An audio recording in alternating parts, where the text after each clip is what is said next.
Hello everybody, क्या हाल चाल। मैं हूं अफजल करीम और आप सबों को मॉर्फोलॉजी इन फ्लावरिंग प्लांट्स के लास्ट लेक्चर में द मोस्ट वेलकम है। फाइनली आज हम इस चैप्टर को फिनिश करके कल एक नया चैप्टर स्टार्ट करेंगे जिसका नाम रहेगा क्या, मॉर्फोलॉजी इन फ्लावरिंग प्लांट। तो हो गया।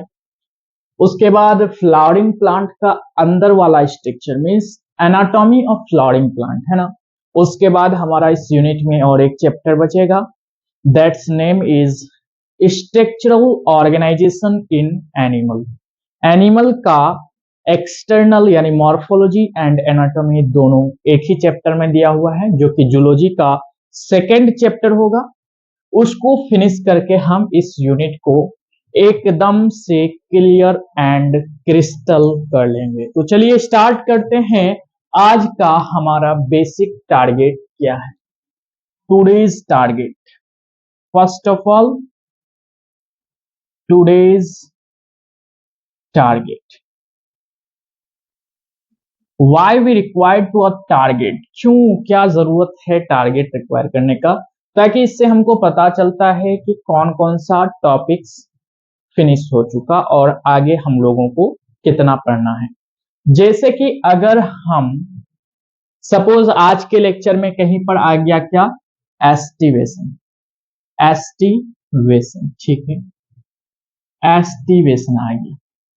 सपोज आज के लेक्चर में आ गया विनेशन। विनेशन तो आप ये ना बोलें कि सर ये नया टॉपिक है, बिकॉज ये जो है हमने पढ़ा चुके हैं आपको, ठीक है। टुडेज टारगेट में आप डायरेक्टली जाकर के without any wastage of time आप बार बार पेज पलटा करके देखने के बजाय टुडेज टारगेट में आप डायरेक्टली देख सकते हैं। जैसे अगर मैं आपको बताऊं तो जैसे सपोज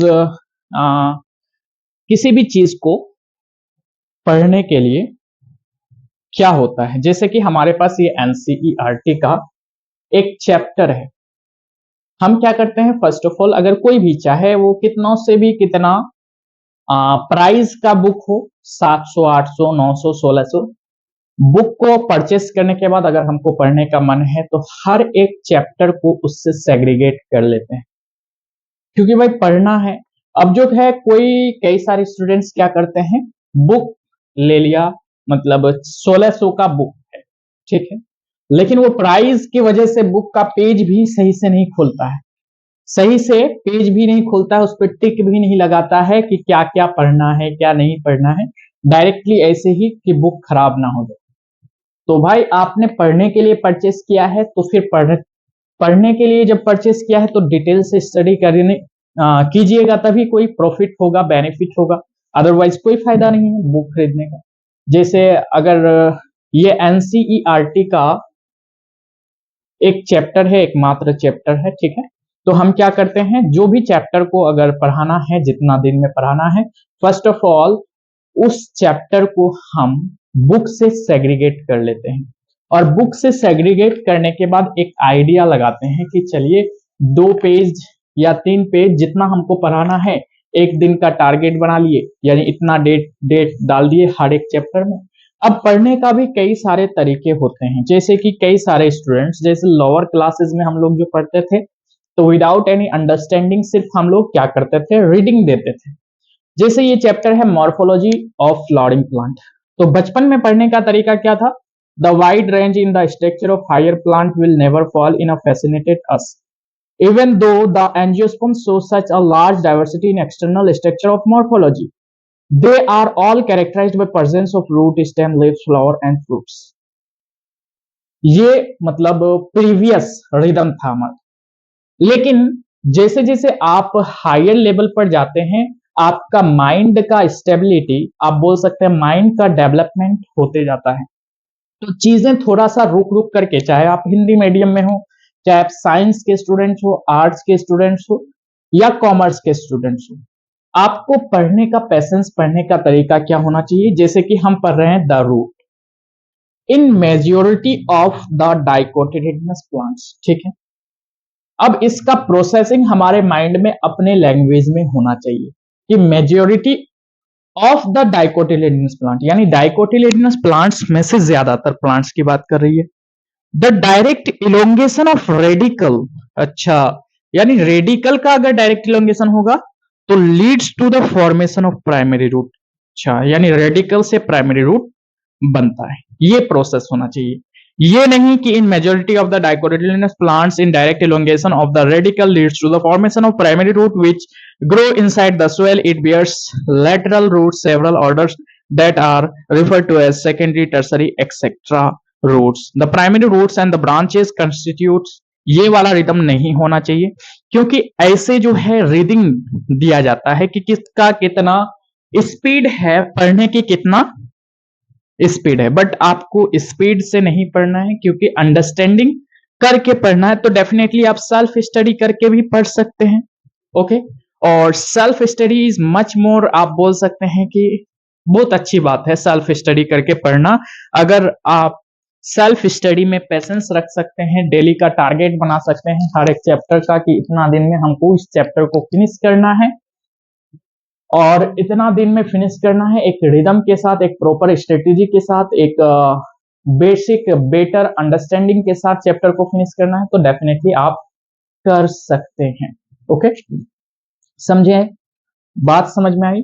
यानी ऐसा नहीं होना चाहिए कि हम आगे पढ़ते जा रहे हैं, पीछे वाला माइंड से निकलते जा रहा है, पीछे वाला माइंड से निकलते जा रहा है, बिल्कुल ऐसा नहीं होना चाहिए। पढ़िए, थोड़ा सा पढ़िए, जैसे कि आप 2 पेज पढ़ सकते हैं, 3 पेज पढ़ सकते हैं। अब आपका जो काफी सारा चैप्टर्स फिनिश हो चुका है, तो आप एक रिवीजन का शेड्यूल बना सकते हैं, टाइम टेबल। हालांकि आप उस जगह पर पहुंच चुके हैं, अगर हमारा लेक्चर अटेंड कर रहे हैं तो आपको टाइम टेबल बना करके देने की रिक्वायरमेंट नहीं है, टाइम टेबल बना करके देने की रिक्वायरमेंट नहीं है आपको, नहीं। ये टाइम टेबल एक्चुअल में किसके लिए होता है भाई? जो 1 2 3 4 5 अंडर 10 तक टाइम टेबल आप बना सकते हैं, लेकिन टाइम टेबल बनाने की आपको, अभी आप उस सिचुएशन में हैं कि आपको टाइम टेबल या शेड्यूल बना करके देने की रिक्वायरमेंट नहीं है। आपको ये स्ट्रेटेजी ये मालूम होना चाहिए कि what to do and what not to do, what to do and what not to do, आपको इतना पता होना चाहिए, what not to do. Okay, अगर आप इन दोनों चीजों का पता, रिकॉग्नाइजेशन अच्छे तरीके से कर लिए, तो you must have to succeed in all the fields. Okay, अगर आपको ये 2 पॉइंट्स, ये 2 क्वेश्चंस आपको पता चल गया, क्वेश्चंस का आंसर पता चल गया, ओके, तो इस क्वेश्चन का आंसर पता करने के लिए सर हमको क्या करना चाहिए? हमको करना चाहिए जैसे पूरा एक दिन का, पूरा 1 डे का जितने भी सारे इवेंट्स आपके साथ हो गए, ठीक है, उस इवेंट्स को नाइट में जब आप फाइनली सोने जा रहे हैं, और उस इवेंट्स को याद कीजिए, क्या कीजिए? रिमेंबर कीजिए, एक बार रिमेंबर करने की कोशिश कीजिए, रिमेंबर करने की कोशिश कीजिए कि आज हमने क्या किया है, क्या किया है।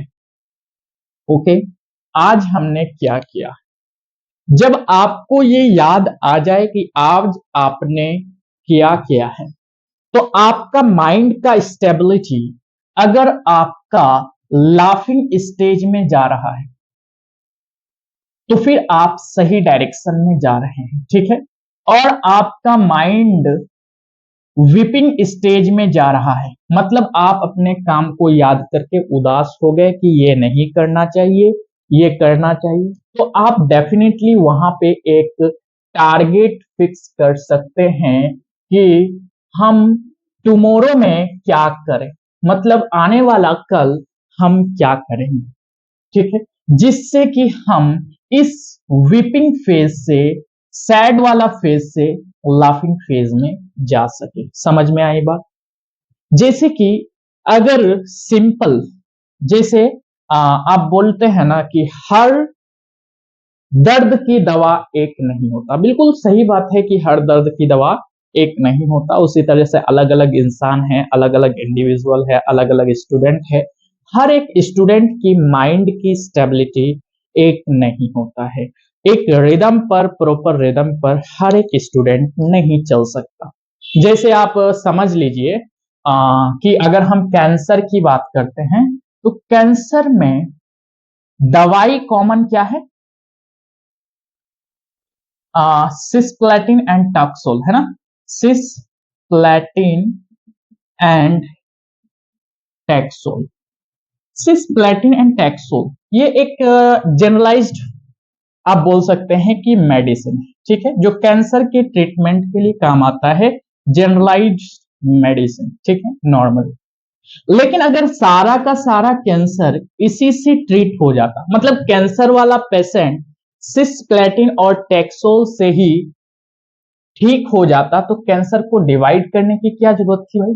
बेनिग्न ट्यूमर और मैलिग्नेंट ट्यूमर में क्यों हमने डिवाइड किया? इसका मतलब ये कि सारा कैंसर का दवाई ये नहीं है, हाँ, ज्यादातर कैंसर का दवाई यही है, ठीक। उसी तरीके से हर एक स्टूडेंट है, सभी स्टूडेंट का एक ही सिचुएशन का सॉल्यूशन नहीं हो सकता। आपका जब टाइम मिले तब पढ़िए। अब ये नहीं कि हमने भाई 5 से 6 बोल दिया कि आप स्टडी कीजिए, 5 से 6 आप बायो स्टडी कीजिए, बायो एएम, ऑब्वियस सी बात है, एएम की बात कर रहे हैं। लेकिन अगर आप 5 से 6 नहीं उठ पा रहे हैं, आप उठते हैं 6 से 7, तो भाई जब टाइम मिलता है तब आप आ, अपना एक शेड्यूल बना सकते हैं। कोई जरूरी थोड़ा ना है कि मेरा ही शेड्यूल से चले। ओके, उस लाइफ के फेज पर हम लोग आ चुके हैं, ठीक है। तो जब टाइम मिले आप पढ़िए, जब टाइम मिले मतलब आपका क्या होना चाहिए, जब आप नाइट पर daily basis of events remember करेंगे तो आपके चेहरे पर ये वाला इमोजी आना चाहिए, तब आप सही डायरेक्शन में जा रहे हैं। अदरवाइज आपको नाइट में ऑल डेज इवेंट्स रिमेंबर करने के बाद आपका माइंड में या आपका फेस में सैडनेस होता है, आपको गिल्ट महसूस होता है। Then you have to improve in this phase. Okay, तो दोनों तरीके सही हैं। लेकिन अगर आप पर डे इवेंट्स को रिमेंबर नहीं करते हैं तब तो फिर दिक्कत है कि आपको एहसास ही नहीं होगा कि हम क्या कर रहे हैं, कहां पे गलत हैं, कहां पे सही हैं। Okay, is it clear? तो टाइम ज्यादा हो गया आई थिंक, तो चलिए जल्दी जल्दी स्टार्ट करते हैं। 13 मिनट भी, चलिए कोई दिक्कत नहीं। ओके, चलिए।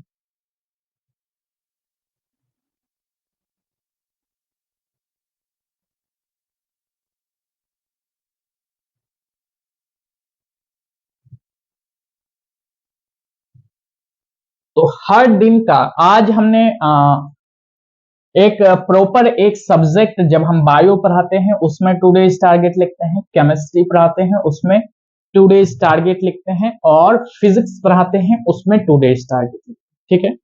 यानी एक टारगेट, एक गोल हमारा फिक्स रहता है। उसी तरीके से आप एक अपना अलग से डायरी बना करके उसमें डेट डाल करके अपना आप टारगेट लिख सकते हैं कि आज हमको क्या क्या पढ़ना है। बेसिकली आज तीनों सब्जेक्ट पढ़ना है, तीनों सब्जेक्ट में कौन कौन सा टॉपिक कवर करना है आप अपने से लिख सकते हैं, ठीक है। इसी तरीके से 2 days target in bio, 2 days target in chemistry, 2 days target in physics.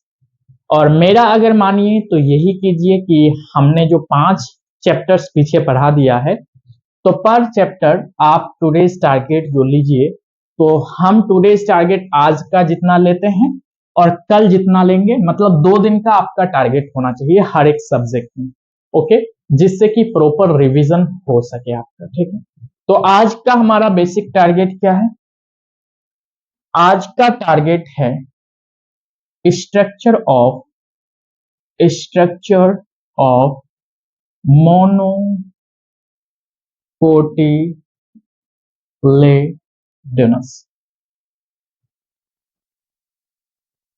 Seat. Okay, and उसके बाद हम पढ़ेंगे फ्लोरल फॉर्मूला, उससे पहले सिंबल वगैरह देखेंगे और लास्ट में फ्लोरल डायग्राम पढ़ेंगे। Floral formula and floral diagram आपका बेसिकली किसका दिया हुआ है? सोलानेसियाई का। सोलानेसियाई।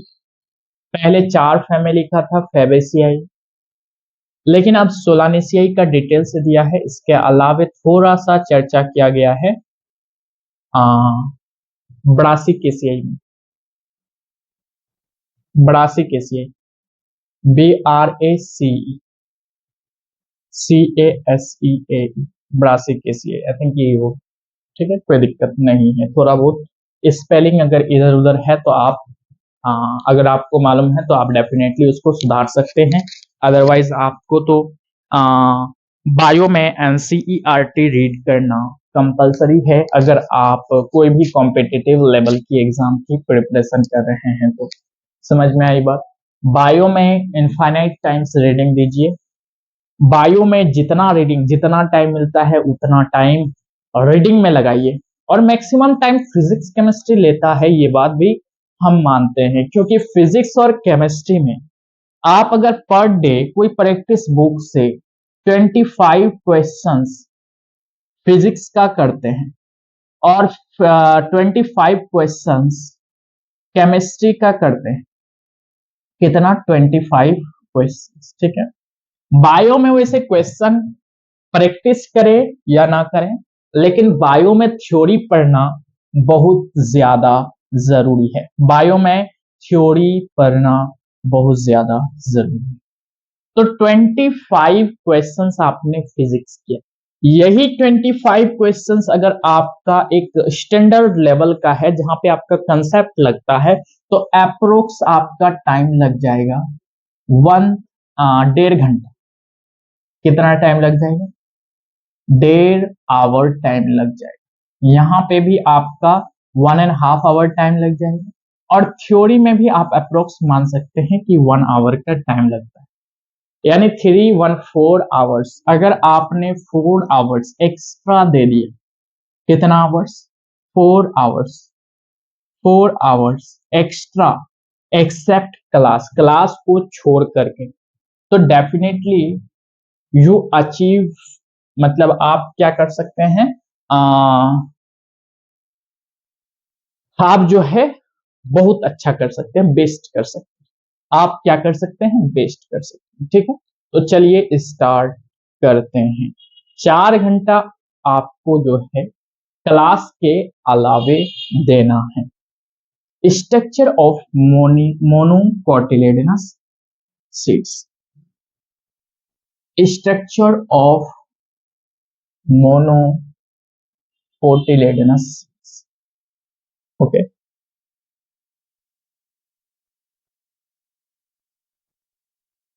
सबसे पहले थोड़ा बहुत हम मोनोकोटिलेडन्स के बारे में जान लेते हैं। मोनोकोट क्या? मोनोकोट एंड डाइकोट, 2 टाइप के फ्लावरिंग प्लांट्स यानी एंजियोस्पर्म होते हैं। थोड़ा सा ऊपर करके लिखते हैं, monocot and dicot. Monocot and dicot, 2 type के क्या होते हैं? एंजियोस्पर्म्स यानी फ्लावरिंग प्लांट्स होते हैं। मोनोकोट, मोनो मतलब एक, और कोट, कोट का उच्चारण होता है कॉटिलेडन्स। कॉटिलेडन्स, कॉटिलेडन्स से क्या उच्चारण होता है? सर कॉटिलेडन का कोट, ओके। और अगर एक ही कॉटिलेडन है तो उसको क्या बोलेंगे? मोनो। और अगर 2 कॉटिलेडन है तो उसको क्या बोलेंगे? डाई। क्या सर 3 कॉटिलेडन होता है? बिल्कुल नहीं होता है, क्योंकि पूरा एंजियोस्पर्म आपका 2 ही टाइप का होता है, monocotyledon, 3 cotyledon, dicotyledon. Sir monocotyledon and dicotyledon, but हमको कॉटिलेडन ही समझ में नहीं आया। तो देखिए हर एक सीड में कॉटिलेडन होता है। कॉटिलीडन जो है, कॉटिलीडन इज नथिंग बट, आप बोल सकते हैं, जो फूड को स्टोर करके रखता है, फूड को स्टोर करके रखता है, ताकि फूड को स्टोर करके रखता है, हर एक बीज में होता है। अब फूड को स्टोर करके क्यों रखता है? ताकि जब सीड को बोया जाए, सीड को बोया जाए, तो इसमें से जो प्लूम्यूल और रेडिकल्स आएंगे, ऑब्वियस सी बात है, हर एक सीड्स जो है प्लूम्यूल एंड रेडिकल्स, उसके बाद जो फेज आता है एम्ब्रियोनिक स्टेज, उसमें लीफ तो आता नहीं है। तो क्या ये फूड से फोटोसिंथेसिस कर सकता है? सर नहीं कर सकता है, क्योंकि इसके पास कैपेसिटी उतना नहीं है। तो सर ये अपना नरिशमेंट कैसे लेगा, अपना नरिश कैसे करेगा? तो उसी नरिशमेंट के लिए ये फूड स्टोरेज कॉटिलेडन्स होता है।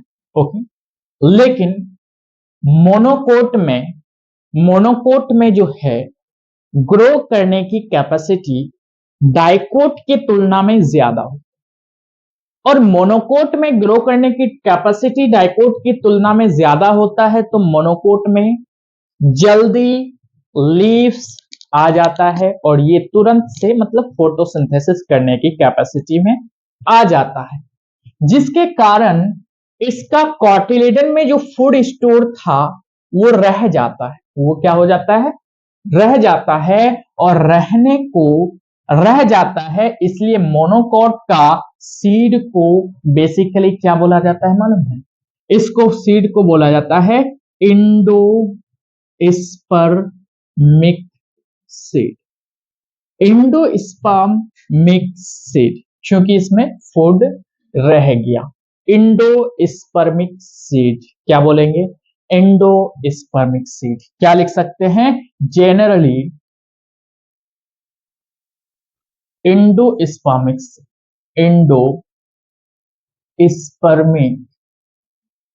Seeds. Is it clear? Generally क्या बोला जाता है इसको? Endospermic seeds. जनरली क्यों बोला गया? क्योंकि कुछ एक्सेप्शंस भी हो सकता है। हाँ, एक्सेप्शन क्यों नहीं हो सकता भाई? डाइकोट में जब एक्सेप्शन है तो मोनोकोट में क्यों नहीं हो सकता? हाँ, मोनोकोट में भी एक्सेप्शन है। एक होता है ऑर्किड का प्लांट। क्या होता है? ऑर्किड्स। ओके, इसका जो सीड है ये नॉन एंडोस्पर्मिक है, नॉन एंडोस्पर्मिक। क्या है? नॉन एंडोस्पर्मिक सीड्स होते हैं किसमें? ऑर्किड्स में। समझ में आई बात? ऑर्किड्स में नॉन एंडोस्पर्मिक बेसिकली आपका डाइकोट होता है। क्या? Non endospermic. नॉन एंडोस्पर्मिक क्यों होता है? क्योंकि डाइकोट में जो है आपका एम्ब्रियोनिक कंडीशन में ही सारा का सारा फूड कंज्यूम कर लिया जाता है एम्ब्रियो के द्वारा। ठीक है, तो ऑर्किड्स नॉन एंडोस्पर्मिक है, यानी इसमें फूड स्टोरिंग टिश्यू यानी एंडोस्पर्म एब्सेंट होता है। क्योंकि कॉटिलेडन अगर बचता है, जिसमें रिटेन्ड रहता है, मतलब कॉटिलेडन का खर्च हुआ ही नहीं, तो ये डबल फर्टिलाइजेशन कर लेता है। क्या कर लेता है? डीएफ यानी डबल फर्टिलाइजेशन। और कॉटिलेडन का ही जब डबल फर्टिलाइजेशन होता है तो ये इंडोस्पर्म में कन्वर्ट हो जाता है। इसका प्लॉइडिटी ट्रिप्लॉइड होता है। आगे हम बताएंगे। कब बताएंगे? Sexual reproduction in flowering plant में। सर 12th में? बिल्कुल 12th में बताएंगे। ठीक है, तो डबल फर्टिलाइजेशन कब होगा कॉटिलेडन? भाई कॉटिलेडन बचेगा तभी डबल फर्टिलाइजेशन होगा। अगर कॉटिलेडन बचा ही नहीं तो उसमें डबल फर्टिलाइजेशन होगा क्या? डाइकोट में कॉटिलेडन आपका कंज्यूम हो गया तो उसमें डबल फर्टिलाइजेशन होगा क्या? नहीं होगा। डबल फर्टिलाइजेशन नहीं होगा तो क्या एंडोस्पर्म बनेगा? नहीं बनेगा। नहीं के लिए नॉन एंडोस्पर्मिक, अगर मोनोकोट में आपका कोटिलेडन कंज्यूम हुआ ही नहीं, या हुआ तो थोड़ा बहुत हुआ तो कोटिलेडन बच गया, और बच गया तो डबल फर्टिलाइजेशन होगा, और डबल फर्टिलाइजेशन होगा तो इसको क्या बोलेंगे? इंडोस्पर्मिक बोलेंगे। क्या बोलेंगे?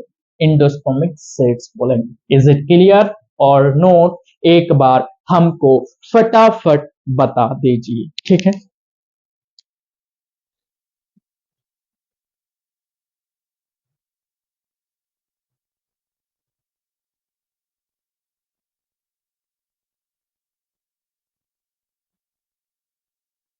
चलिए, सीरियल्स, सीरियल्स या फिर आप ऐसे लिखिए seed of cereals, seed of cereals. Cereals वो टीवी सीरियल नहीं, वो एस से होता है, ये सीरियल आप पढ़ सकते हैं। सीरियल एक फैमिली का नाम है जिसमें आता है आपका मकई। मकई का नाम सुने हैं क्या? मेज, MAIZE। एवरीवेयर, अभी तो हर जगह खेती बाड़ी होता है, तो मेज तो आता ही है गांव में, पहले नहीं होता था, ठीक है। तो सीड्स ऑफ सीरियल्स जैसे सच एज आप लिखिए मेज, सच एज मेज, मेज मतलब मकई, ठीक है।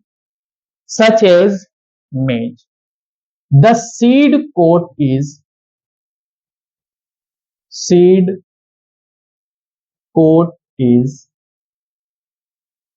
सीड कोट इज, इसका सीड कोट कैसा होता है? मेम्ब्रेनस होता है,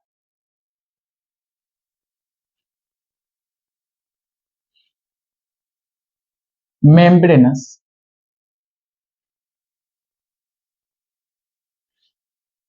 एंड अटैच होता है, attach to the fruit, fruit. Seeds of cereals, cereals एक फैमिली का नाम है, ठीक है। ये मत बोलिएगा सर सीरियल का हिंदी क्या होता है, या फिर सीरियल किसको बोलते हैं। ये फैमिली का एक नाम है, नाम है, नाम है, नाम। Definitely you will ask me sir मेज क्या होता है? भाई मेज होता है मकई। क्या होता है? मकई, जिसको मेको ही शायद बोलते हैं ना, मकई। द सीड कोट, मक्का भी बोला जाता है। Seed coat is membranous and attach to the fruit. Seed coat कैसा होता है? मेम्ब्रेनस होता है एंड अटैच होता है फ्रूट से। क्या ये क्लियर है? Is it clear or note? Okay, चलिए आगे बढ़ते हैं। इसका सीड में बेसिकली क्या होगा भाई? सीड में क्या क्या होता है सर? सीड में तो एक एम्ब्रियो होगा, हाँ, एम्ब्रियो होगा, और क्या होगा? सोचो सोचो सर, कौन सा सीड के बारे में बात करें? अब हम मोनोकोट पढ़ रहे हैं तो मोनोकोट ही सीड के बारे में बात करें। तो सर अच्छा, मोनोकोट, तो मोनोकोट में एम्ब्रियो के साथ साथ आपका कोटिलेडन भी होगा। कोटिलेडन जो कि डबल फर्टिलाइजेशन के बाद इंडोस्पर्म बोल सकते हैं। यानी सीड में आपका एम्ब्रियो एंड इंडो स्पर्म दोनों। हाँ यार, तुम तो बिल्कुल सही बोले, एम्ब्रियो भी होगा, इंडोस्पर्म भी होगा। इंडोस्पर्म क्यों होगा? क्योंकि ये मोनोकोट है। अगर हम डाइकोट में बात करते तो वहां पे एक्सेप्शंस वाले अगर बात करते तो मोनोकोट आपका इंडोस्पर्म हो सकता था। ओके, ठीक है। तो चलिए हम मेज के बारे में ही एक डायग्राम बनाते हैं। मेज के सीड का डायग्राम बनाते हैं। कुछ यहां पे एगो बना लेते हैं, दो गो डायग्राम बनाना है। एगो बाहर से ऊपर से कैसे कैसे दिखता है, यानी आप अगर मेज का दाना देखे होंगे तो मेज का दाना कुछ इस प्रकार दांत के जैसा होता है ना। हाँ सर, दांत के जैसा होता है। ओके, दांत के जैसा, ठीक है, दांत के जैसा होता है। ओके, और यहां पे क्या है? एम्ब्रियो है।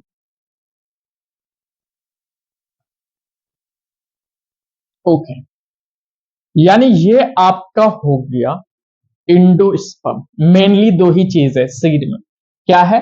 इंडोस्पर्म इस पर। आप ये मत बोलिएगा कि सर सीड कोट भी होगा, वो तो होगा ही ना, हर एक सीड में होता है वो seed coat, seed coat. Okay, endosperm, और यहां से यहां तक का जो एक्सिस दिख रहा है दिस इज एम्ब्रियो। मेनली हमारा फोकस इस पर और इस पर है, ठीक है ना, इसलिए हमने एम्ब्रियो एंड इंडोस्पर्म लिखा है, सीड कोट नहीं लिखा है, ठीक है, सीड कोट नहीं लिखा है क्योंकि वो डाइकोट में भी मिलता है, ठीक है।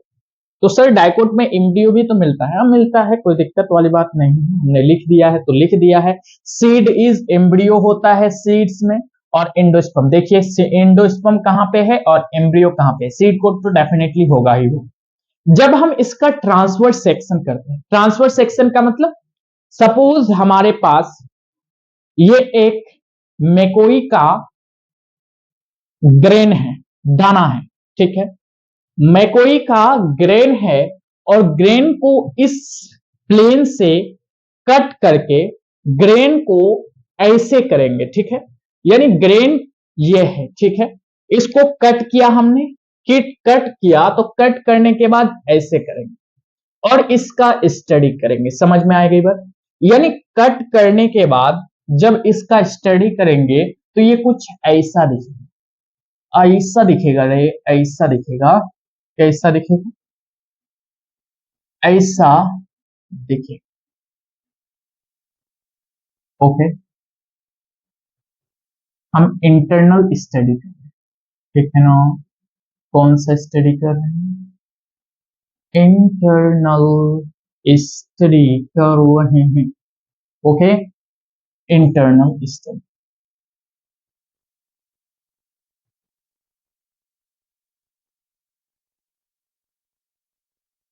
पहले हमको डायग्राम बना ले दीजिए फिर आप बनाइए, क्योंकि कहीं पर भी गड़बड़ होने की प्रोबेबिलिटी है। हम तो यहाँ पर आराम से मिटा सकते हैं, बट अगर आप पेंसिल का यूज करते हैं तो आप भी मिटा सकते हैं, बट आई थिंक आपने पेन का यूज करना स्टार्ट कर दिया होगा, है ना। चलिए चलिए चलिए चलिए चलिए।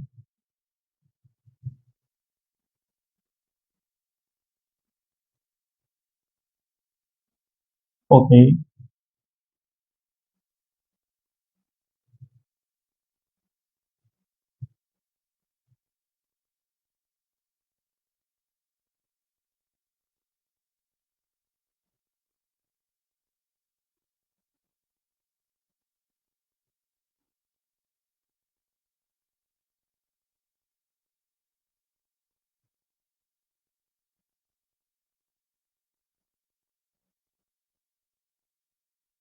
ठीक है, ये हो गया आपका diagram of monocotyledonous seed.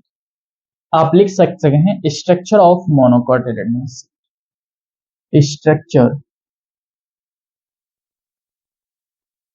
Of monocotyledonous seed. एक मिनट, थोड़ा सा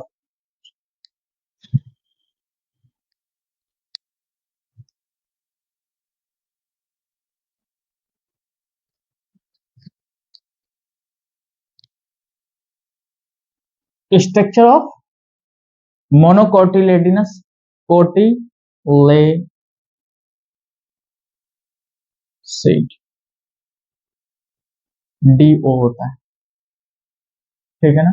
यहाँ पे ये क्या है, स्ट्रक्चर ऑफ मोनोकोटिलेडनस सीड्स, ठीक है, डायग्राम आप बोल सकते हैं या स्ट्रक्चर भी। इसमें जो अपर पार्ट है ये है आपका एंडोस्पर्म, इंडो इंडोस्पर्म क्या है, एंडोस्पर्म। बेसिकली आपको जो दिख रहा है ये ना, तो ये सीड कोट है, सीड कोट है जो कि मेम्ब्रेनस है। कैसे पता चला सर, हमने पहले ही थ्योरी में लिख दिया है कि मेम्ब्रेनस सीड कोट अटैच होगा फ्रूट से, ठीक है सर। मेम्ब्रेनस सीड कोट और इंडोस्पर्म के बीच में एक और लेयर है, तो इस लेयर को क्या बोले, इस लेयर को बोला जाता है, ये एक लेयर है जो प्रोटीन का बना हुआ है, ठीक है, बाद में उसका नाम लिखेंगे। देखिए, ये है आपका स्कूटिलम। क्या है? स्कूटिलम। स्कूटिलम ये इंडोस्पर्म एम्ब्रियो का पोर्शन है। स्कूटिलम यहां से स्टार्ट होता है, ये आपका है कोलियोप्टाइल। कोलियोप्टाइल और लोअर पोर्शन आपका है कोलियोराइजा। कोलियोराइजा। कोलियोराइजा के ऊपर में है रेडिकल। क्या है? रेडिकल। और कोलियोप्टाइल के नीचे में है प्लूम्यूल। ठीक है। कोलियोराइजा के नीचे में क्या है? कोलियोराइजा के ऊपर में है रेडिकल और कोलियोप्टाइल के नीचे में है प्लूम्यूल। क्या है? कोलियोप्टाइल के नीचे में प्लूम्यूल, कोलियोराइजा के ऊपर में रेडिकल, कोलियोराइजा के ऊपर में रेडिकल। तो सर प्लूम्यूल, प्लूम्यूल नीचे है यानी इसका कवरिंग जो है कोलियोप्टाइल है, यानी प्लूम्यूल इज कवर्ड बाय, आप लिख सकते हैं इज कवर्ड बाय क्या? Coleoptile. Plumule is covered by coleoptile और radicle is covered by coleorhiza. Radicle is covered by coleorhiza. Radicle किससे कवर्ड है? कोलियोराइजा। इस लेयर का नाम है एल्यूरोनिक लेयर। एल्यूरोनिक लेयर नाम है। सर इस लेयर का काम क्या है? नाम है तो काम भी होगा, काम है तभी तो नाम है। समझ में आई बात? तो एल्यूरोनिक लेयर एक प्रोटीन का लेयर होता है। किसका? प्रोटीनस। PROTENOUS। प्रोटीनस लेयर है। और एल्यूरोन लेयर ये क्या करता है? सेपरेट करता है। सेपरेट किसको? The endosperm and embryo. Embryo and endosperm को सेपरेट करता है। एंडोस्पर्म एंड एम्ब्रियो को सेपरेट करता है। क्या करता है? एल्यूरोनिक लेयर प्रोटीन का बना होता है और ये सेपरेट करता है किसको? एंडोस्पर्म एंड एम्ब्रियो को। क्या यहां तक कोई कंफ्यूजन है? ये डायग्रामेटिक रिप्रेजेंटेशन है, इसका हर एक पॉइंट आपको याद रखना चाहिए। आप अरेंजमेंट लोअर टू अपर जाइए या अपर टू लोअर जाइए, अगर आपको कोई भी कॉम्पिटिटिव या बोर्ड लेवल एग्जाम में यही डायग्राम आपको चिपका दिया और आपका पोर्शन का नाम ABCD करके लिख दिया और आपका मैच द फॉलोइंग कर दिया कि ए क्या है, बी क्या है, सी क्या है, डी क्या है, तो आप डेफिनेटली कर सकते हैं अगर आपको एक रेगुलर मैनर पर याद रहेगा। लोअर टू अपर या upper to lower, coleorhiza, radicle, plumule, coleoptile, scutellum, endosperm. याद करना कोई भारी बात नहीं है, ठीक है, याद करना कोई भारी बात नहीं है। जैसे रेडिकल, रेडिकल किससे कवर्ड होगा भाई? आर से रेडिकल, आर से राइजा, कोलियोराइजा से कवर्ड होगा। प्लूम्यूल किससे कवर्ड होगा? ज्यादातर एल का प्रयोग किया गया है, तो कोलियोप्टाइल में भी एल का प्रयोग किया गया है। ऐसे ऐसे छोटे छोटे आप माइंड में रख सकते हैं और बार बार जब इसका रिकॉग्नाइजेशन कीजिएगा तो फिर ऑटोमेटिकली आपका माइंड वर्क करने लगेगा, ठीक है। ओके, तो कोलियोराइजा किसको कवर करता है? रेडिकल को। कोलियोप्टाइल किसको कवर करता है? प्लूम्यूल को। स्कूटिलम होता है। अगर आप को इतना ही पोर्शन देके छोड़ दिए तो फिर आप कंफ्यूजन हो जाएंगे कि सर ने लिखाया था एम्ब्रियो और एंडोस्पर्म दो चीज होता है, यहाँ पे एंडोस्पर्म है बट एम्ब्रियो कहाँ है, और एम्ब्रियो की जगह पर इतना सारा चीज क्या होगी। एम्ब्रियो में क्या क्या होता है देखिए, embryo contain, embryo contain arrangement from upper to lower आते हैं, ठीक है। क्या क्या है? स्कूटिलम है, स्कूटिलम है, ओके। उसके बाद क्या है? कोलियोप्टाइल है, कोलियोप्टाइल। उसके बाद क्या है? प्लूम्यूल है, प्लूम्यूल, उसके बाद रेडिकल, और सबसे लास्ट में क्या है, कोलियोराइजा, कोलियोराइजा। ठीक है, scutellum, coleoptile, plumule, radical, coleorhiza, जिसमें से plumule is covered by coleoptile, is covered bye किससे, कोलियोप्टाइल, और radicle is covered bye, is covered bye किससे, कोलियोराइजा से। फटाफट से इतना पॉइंट आप नोट डाउन कीजिए, फिर आगे बढ़ते हैं। ठीक है,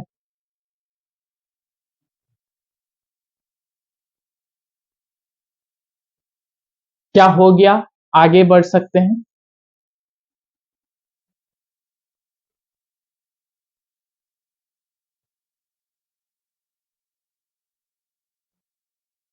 चलिए चलिए चलिए चलिए, उधर नोट डाउन करिए, हम इधर लिखते हैं। ठीक है,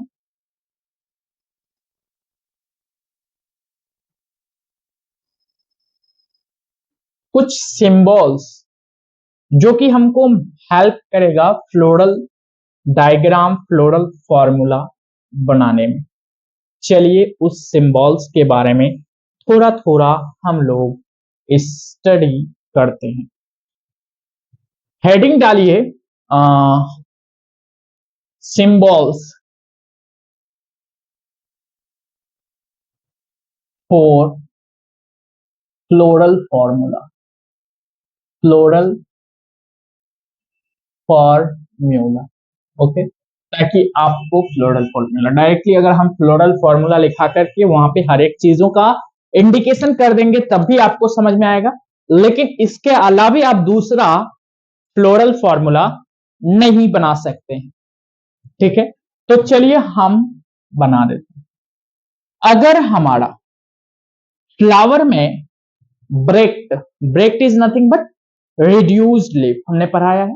हाँ, अगर हमारा ब्रेक्ट प्रेजेंट है किसमें, फ्लावर में, रिड्यूस्ड लीफ प्रेजेंट है, तो उसको बोलेंगे ब्रेक्टिएट। क्या बोलेंगे, ब्रेक्टिएट। अभी हम सिर्फ लिख रहे हैं और आपको याद दिला रहे हैं कि ब्रेक्टिएट चीज भी हमने कभी पढ़ा था। तो ब्रेक्टिएट पहला पॉइंट, ब्रेक्टिएट अगर फ्लावर है, क्वेश्चन में गिवन है कि फ्लावर इज ब्रेक्टिएट, तो उसका सिंबॉलिक रिप्रेजेंटेशन क्या होगा, सिंपल BR लिखिए। और दूसरा पॉसिबिलिटी क्या है, ब्रेक्ट एब्सेंट होना, यानी ई ब्रेक्टिएट। हालांकि ये ई ब्रेक्टिएट है नहीं, आपका तो इसमें है थोड़ा सा कि टाइप्स में है, बट ई ब्रेक्टिएट का कोई सिंबॉलिक रिप्रेजेंटेशन नहीं है, तो आप लिख सकते हैं इसको EBR, ई ब्रेक्टिएट होता है, इथाइल ब्रोमाइड नहीं है। ETBR लिखते तब इथाइल ब्रोमाइड होता, वो केमिस्ट्री का पार्ट है। यहाँ पे हम लोग बायो पढ़ रहे हैं, हम लोग केमिस्ट्री नहीं पढ़ रहे हैं। ठीक है, फ्लावर के पार्ट्स का आउटर टू इनर अरेंजमेंट चाहिए, तो सर सबसे बाहर में ग्रीन पार्ट होता है, हाँ, जो फ्लावर को एम्ब्रियोनिक स्टेज में क्या करता है, प्रोटेक्ट करता है, क्या बोला जाता है, कैलिक्स। हाँ, ठीक है, तो कैलिक्स का सिंबॉलिक रिप्रेजेंटेशन के होता है। उसके बाद सर ब्राइट कलर का एक कवरिंग होता है जो प्रोटेक्शन में भी काम आता है और पोलिनेशन के लिए इंसेक्ट को अट्रैक्ट भी करता है। That's name is Corolla, Corolla. अगर कोरोला है तो सी से रिप्रेजेंट करें, किससे, सी से। फिफ्थ, कैलिक्स और कोरोला एक जगह पर हो सकता है, जैसे कि लिली का प्लांट, लिली के प्लांट के फ्लावर में कैलिक्स एंड कोरोला एक ही यूनाइटेड होता है, जिसको बोलते हैं पेरियांथ। पेरियांथ के लिए हम पी टर्म यूज करेंगे। ठीक है, उसके बाद आपका एंड्रोइसियम आ जाता है मेल में, यानी एंड्रोइसियम अगर फ्लावर में प्रेजेंट है, एंड्रोइसियम अगर प्रेजेंट है तो उसको ए से रिप्रेजेंट करेंगे, और अगर गाइनोइसियम प्रेजेंट है, गाइनोइसियम प्रेजेंट है तो उसको जी से रिप्रेजेंट। गाइनोइसियम का टाइप्स आपने पढ़ा है क्या, गाइनोइसियम का टाइप्स आपने पढ़ा है, हालांकि एंड्रोइसियम का भी टाइप पढ़े हैं, एपीफाइलस एंड एपिपेटलस, है ना। Epiphyllous and epipetalous. एपीफाइलस कब, जब ये कोरोला से या कैलिक्स से अटैच होगा डायरेक्टली तो एपीफाइलस, और पेरियांथ से अटैच होगा तो एपिपेटलस। याद दिला रहे हैं, ठीक है, आपको याद आना चाहिए। गाइनोइसियम भी 3 टाइप के पढ़े थे, क्या, सुपेरियर ओवेरी वाला, इंफेरियर वाला यानी बीच में, और आपका सुपेरियर इंफेरियर, इंफेरियर बीच में नहीं, सॉरी, सुपेरियर एक तो होता है सुपेरियर गाइनोइसियम, इंफेरियर, और एक होता है पेराइटल बीच में, यानी हेमी पेरिफेरी पर बीच में होता है, ठीक है, ओवेरी। तो ये 3 टाइप के होते हैं, जिसमें से 2 टाइप्स ज्यादा कॉमन है, तो 2 टाइप्स को लिखा रहे हैं, एक आपका सुपेरियर, एक आपका इंफेरियर। बट सुपेरियर कौन सा है, ऊपर वाला सुपेरियर। सुपेरियर के लिए ऐसे सिंबल लगाते हैं, और इंफेरियर के लिए, इंफेरियर के लिए ऊपर में माथे पर बार लगाते हैं, क्या लगाते हैं, बार लगाते हैं, ठीक है सर। इतना तो फ्लावर का पार्ट होगी। अगर आपका सिर्फ मेल फ्लावर है, क्या है, मेल, भैया लड़का फ्लावर है, तो लड़का फ्लावर के लिए हम ये वाला टर्म यूज करेंगे, सिंबॉलिक रिप्रेजेंटेशन है, ओके। और अगर आपका फीमेल फ्लावर है, क्या है, फीमेल, फीमेल फ्लावर के लिए हम टर्म यूज करेंगे this, okay. Male and female flower, obviously बात है, वो सिर्फ मेल और फीमेल फ्लावर के लिए एप्लीकेबल नहीं है, वो जो है हर एक अलग अलग स्पीसीज में, अगर आप ह्यूमंस में भी बात करें तो वही इंडिकेशन चलता है, अगर आप अदर ऑर्गेनिजम्स में भी बात करें तो वही इंडिकेशन चलता है, ठीक है ना। चलिए चलिए चलिए आगे बढ़िए। अब जो है अगर हमारा 10 पॉइंट फ्लावर बाइसेक्सुअल है, क्या है, बाइसेक्सुअल है, मीन्स उसमें मेल और फीमेल दोनों है, तो दोनों का रिप्रेजेंटेशन हम ऐसे करेंगे, ठीक है। उसके बाद फ्लावर आपका सिमेट्रिसिटी अगर देखें तो सिमेट्रिसिटी में एक आता है क्या, रेडियल सिमेट्री, एक आता है बाइलेटरल सिमेट्री, और रेडियल सिमेट्री को एक्टिनोमॉर्फिक फ्लावरिंग प्लांट्स में बोला जाता है, क्या बोला जाता है, एक्टिनोमॉर्फिक। एक्टिनोमॉर्फिक के लिए हम एडिशन का यूज करेंगे, यानी गोला बना करके उसके बीच में प्लस, प्लस यानी डॉक्टर वाला सिंबल नहीं, डॉक्टर वाला सिंबल नहीं, मेडिसिन वाला सिंबल नहीं है, ये प्लस मतलब एक्टिनोमॉर्फिक रिप्रेजेंटेशन है। 12, उसके बाद radial symmetry, bilateral symmetry, bilateral symmetry को हम लोग क्या कहते हैं, जाइगोमॉर्फिक, वेरी गुड, जाइगोमॉर्फिक बोला जाता है बाबू, जाइगोमॉर्फिक को परसेंटेज से रिप्रेजेंट करेंगे, ओके, परसेंटेज से रिप्रेजेंट करेंगे।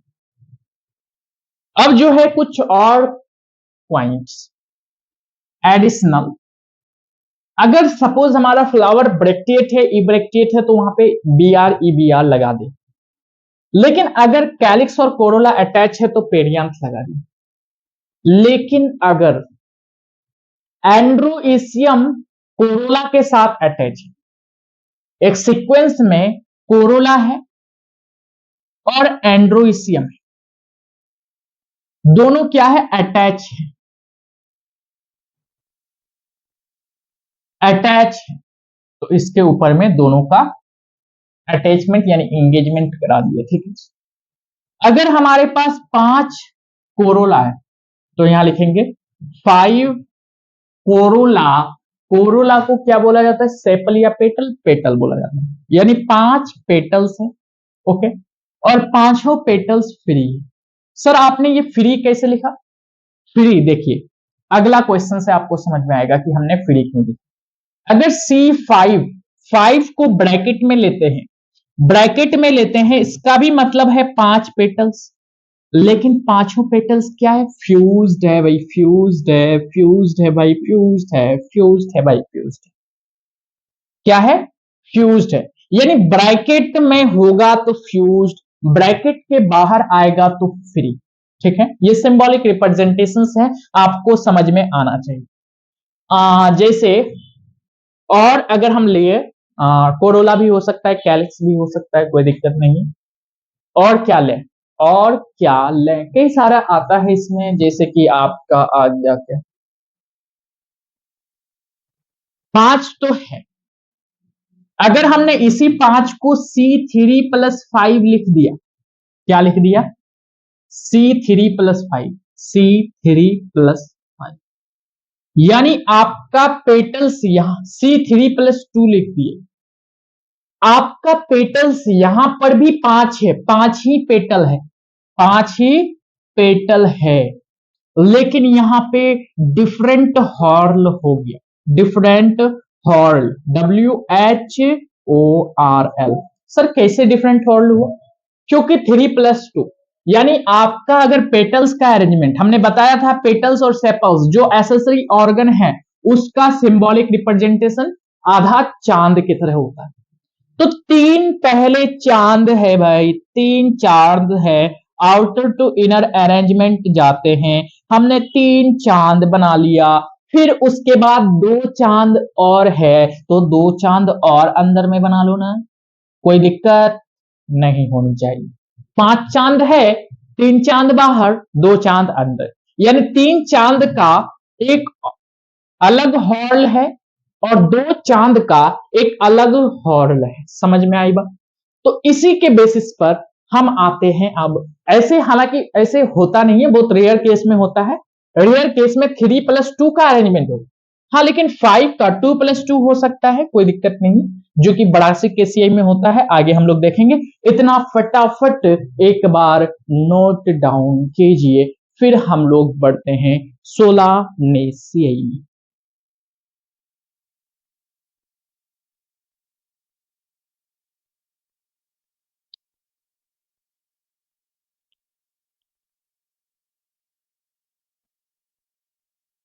फिर बढ़ते हैं आगे।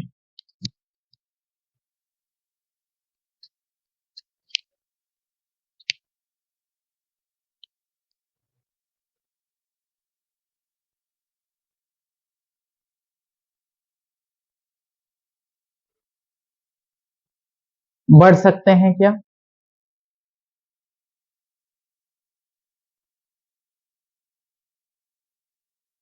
चलिए सोलानेसिए।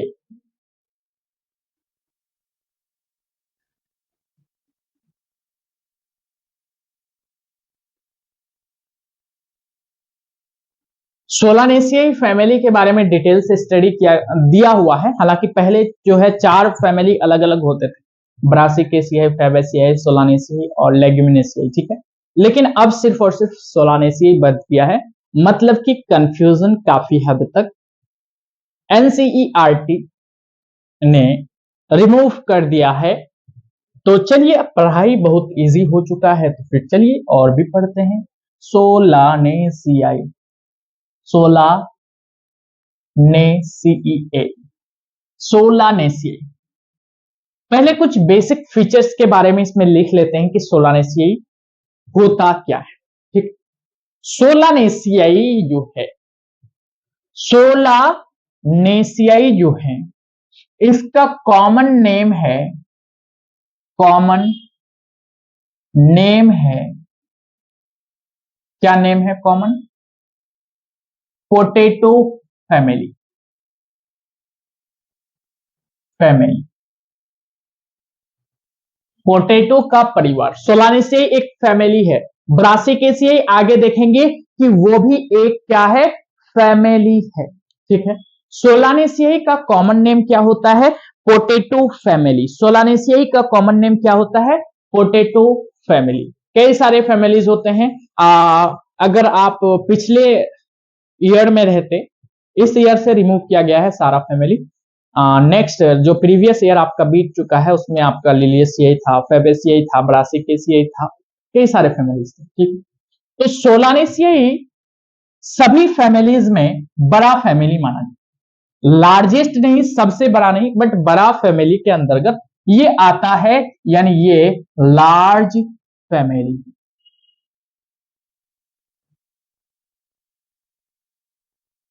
लार्ज फैमिली क्या है? Large family. सोलानेसी का अगर हैबिटाट की बात करें कि कहां कहां पाया जाता है, हैबिटाट ऑलमोस्ट एवरीवेयर, कहीं हर जगह पर पाया जाता है। जैसे कि आपका हो गया tropic region, tropic region, subtropic, subtropic and temperate region, temperate region, हर जगह पर पाया जाता है। क्या पाया जाता है? Solanacean. Habitat tropic, subtropic and temperate region. Common name potato family, large family है। अगर हम बात करते हैं क्या आगे, अगर हम इसकी बात करें कि कैसा प्लांट है, सोलानेसिया का जो प्लांट्स है कैसा होता है, तो ज्यादातर इसका प्लांट्स मोस्टली जो होता है, मोस्टली, ठीक है, वो क्या होता है? Herb and shrub, herbs and shrubs होता है। क्या होता है? हर्ब्स एंड सर्ब्स होता है। हर्ब एंड श्रब हमने आपको पढ़ाया है क्या बायोलॉजिकल क्लासिफिकेशन में? Herb, shrub and trees. Trees में बहुत कम होता है, यानी आप लिख सकते हैं रेयरली, रेयरली ट्रीज होता है। ट्रीज, ट्रीज मतलब उडी, यानी लकड़ी जिसमें हो। अगर हम स्टेम की बात करें तो प्लांट से हम स्टेम भी, स्टेम फीचर भी बता सकते हैं, यानी स्टेम का फीचर कैसा है।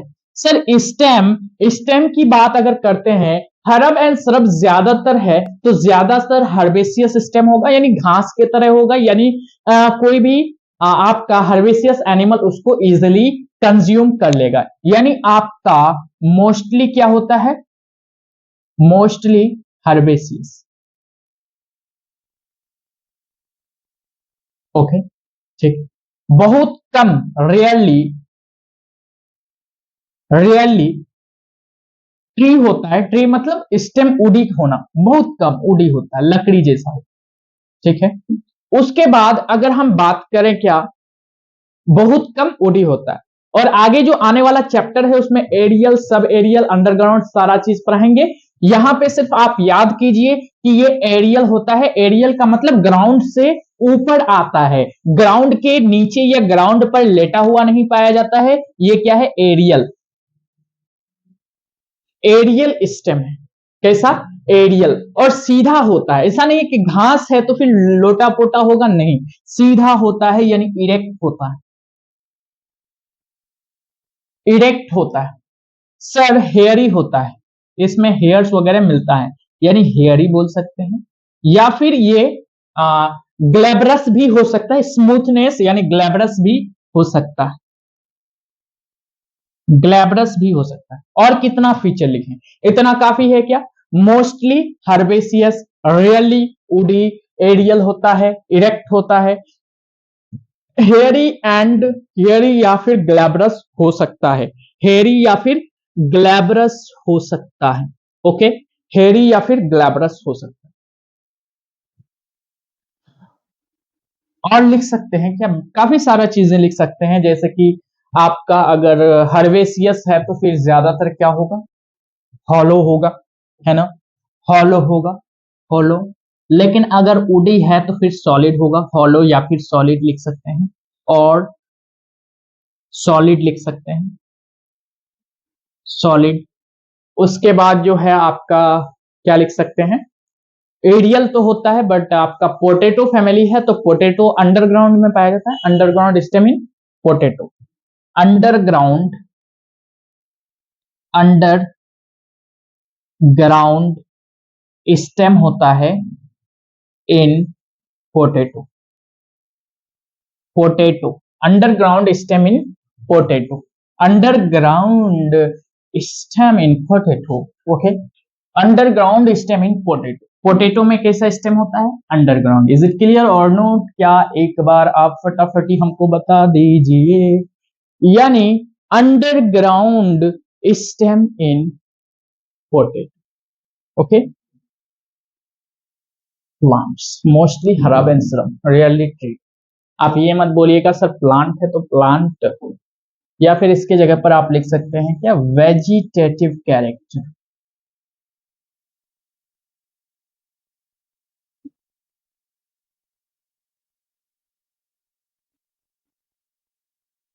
वेजिटेटिव कैरेक्टर्स, ठीक है, कोई दिक्कत नहीं होनी चाहिए।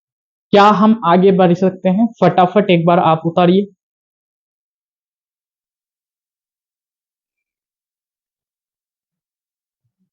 लीफ।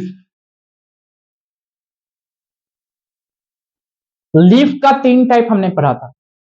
क्या क्या? अल्टरनेट मैनर पर अरेंज हो सकता है,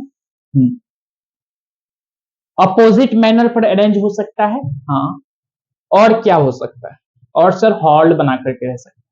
लेकिन सोलानेसियाई जो है इसमें अल्टरनेट टाइप ऑफ लीफ पाया जाता है, अल्टरनेट। ओके, ठीक है सर, अल्टरनेट लीफ पाया जाता है। सोलानेसियाई का ज्यादातर लीफ सिंपल होता है। कैसा होता है? सिंपल लीफ होता है। अच्छा, और बहुत कम, रियरली आप बोल सकते हैं, रियरली होता भी है अगर कंपाउंड लीफ में, तो पाइनेटली कंपाउंड लीफ होता है। पाइनेटली, पाइनेटली कंपाउंड लीफ होता है। अगर कोई स्टूडेंट आज मेरा लेक्चर पहली बार देख रहा है ना, तो उसको लगेगा कि सर ने सिर्फ लिखा करके चले गया, समझाया नहीं कि पाइनेटली कंपाउंड लीफ क्या होता है, सिंपल लीफ क्या होता है। तो फिर उसके लिए क्या बोला जाए? उसके लिए आप ही 2 शब्द बोल दीजिए। यानी अल्टरनेट, सिंपल, रेयरली, पाइनेटली कंपाउंड, मतलब बहुत कम पाइनेटली कंपाउंड लीफ हो सकता है। उसके बाद इसका लीफ में, चलिए इतना ही हो गया, ठीक है, काफी। अब आते हैं सबसे मेन, फ्लोरल फॉर्मूला। किस पर? फ्लोरल फॉर्मूला पर। ये वेरी वेरी इंपॉर्टेंट है क्योंकि इसमें कंफ्यूजन होता है। देखिए, याद करने का तरीका, arrangement from outer to inner, लेकिन 2 बेसिक फीचर्स इसका सोलानेसियाई। एक तो पहला बात कि ये एक्टिनोमॉर्फिक है और ये एक बाइसेक्सुअल फ्लावर, ई ब्रेक्टिएट है, यानी कि बी आर अगर हमने नहीं लिखा या फिर ई बी आर लिख भी दिया तो चलेगा, बी आर या नहीं लिखा, बी आर अगर ब्रेक्टिएट फ्लावर है तब वहां पे बी आर का इंडिकेशन जरूरी है। लेकिन अगर फ्लावर ब्रेक्टिएट नहीं है तो वहां पे हम ई बी आर लगा सकते हैं, और नहीं भी लिखेंगे तो ई ब्रेक्टिएट ही आपको अंडरस्टैंडिंग करना है। क्या इतना क्लियर है? क्या इतना क्लियर है? एक बार फटाफट से आप लोग बता दीजिए। उसके बाद हम फ्लावर का आउटर टू इनर अरेंजमेंट में जाएंगे। यानी क्या क्या आएगा भाई? बाहर में कैलिक्स आएगा, फिर कोरोला आएगा, फिर एंड्रोइसियम आएगा, फिर गाइनोसियम। ठीक है, calyx, corolla, androecium, gynoecium. Bisexual actinomorphic, ठीक है, ओके सर। कैलिक्स जो होता है 5 होता है, 5 कैलिक्स फ्यूज्ड होता है। कोरोला 5 होता है, 5 कोरोला फ्यूज्ड होता है। एंड्रोइसियम भी 5 होता है, बट एंड्रोइसियम फ्यूज्ड नहीं होता है, फ्री होता है। गाइनोइसियम सुपेरियर होता है, यानी गाइनोइसियम सुपेरियर का मतलब समझ रहे हैं आप, कि आपका ओवेरी ऊपर होगा। और गाइनोइसियम 2 होता है, दोनों गाइनोइसियम फ्यूज्ड होता है। और सोलानेसियाई फैमिली में एंड्रोइसियम और कैलिक्स ज्वाइंटेड पाया जाता है, यानी एपीपेटलस कंडीशन में पाया जाता है। लीफ तो आपका ये आ गया alternate, simple, rarely, pinnately compound leaf. आप इस चीज को फ्लोरल फॉर्मूला से कंपैरिजन करके नहीं निकाल सकते हैं, नहीं निकाल सकते। फ्लोरल फॉर्मूला से क्या क्या निकलेगा, क्या क्या निकलेगा फ्लोरल फॉर्मूला से? देखिए, फ्लोरल फॉर्मूला से आप ये बोल सकते हैं कि सर सोलानेसियाई जो है आपका एक्टिनोमॉर्फिक, एक्टिनोमॉर्फिक।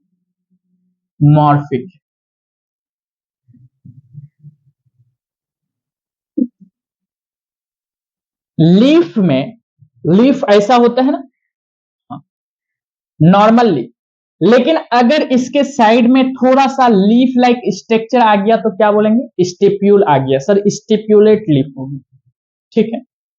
तो सोलानेसियाई फैमिली जब आपका अर्लियर स्टेज में यंग होता है तो वो स्टिप्यूल रह जाता है, लेकिन ये एडल्ट जैसे जैसे होता है, किसमें? एडल्ट में, एडल्ट में इसका स्टिप्यूल झड़ जाता है, यानी पहले था अब नहीं है, पहले हमने कहीं काम किया अब नहीं कर रहे, पहले हमारा क्या था, पहले कुछ था अब नहीं है। तो अब जो नहीं है, अब जो चीज की कमी है उसको बोला जाता है एक्स। क्या बोला जाता है? एक्स, यानी कमी होना एक्स, कमी होना एक्स, नहीं रहना एक्स। किसका नहीं रहना भाई? स्टिप्यूल का नहीं रहना, तो एक्स स्टिप्यूल बोला जाता है। जैसे जैसे एक्स स्टिप्यूल, एक बार स्पेलिंग सुधार लेते हैं, एक्स स्टिप्यूल बोला जाता है, स्टिप्यूल का नहीं रहना, यानी अगर किसी भी चीज का कमी है तो कमी के लिए टर्म यूज करते हैं एक्स। कमी मतलब अब नहीं है, पहले था एक्स। जैसे पहले हम सपोज अभी टीचर हैं, ठीक है, टीचर है, 10 साल बाद टीचर नहीं रहेंगे, कोई अदर प्रोफेशन अगर अपना लिए तो एक्स टीचर हम बोल सकते हैं। जैसे पहले हम क्या थे? स्टूडेंट थे, ठीक है, वैसे तो है तो अभी भी स्टूडेंट ही, लेकिन हायर क्लासेस में। पहले लोअर क्लासेस का स्टूडेंट थे, अब नहीं है, तो नहीं है तो एक्स। और क्या नहीं है भाई? स्टूडेंट नहीं है तो स्टूडेंट, ओके, कोई दिक्कत नहीं, कोई दिक्कत नहीं है, एक्स स्टूडेंट, ओके, समझ में आएगा।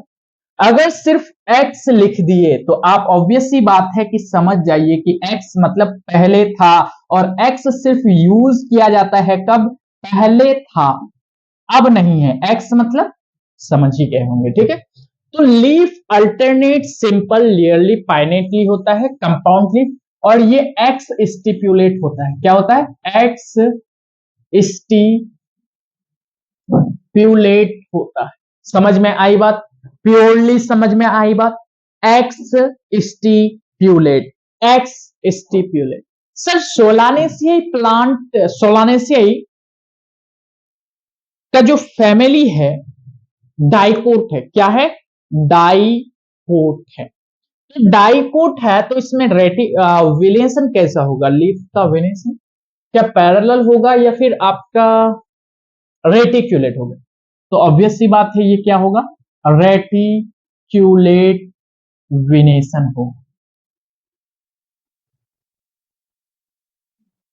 रेटिकुलेट, ये सब चीजें हमको मत पूछिएगा कि रेटिकुलेट विनेशन क्या होता है। अगर आपको नहीं मालूम है तो आप अब भी कवर कर सकते हैं, कोई खास चैप्टर्स, मतलब आप बोल सकते हैं कि कोई खास डिफिकल्टी नहीं है, आप आसानी से कवर कर सकते।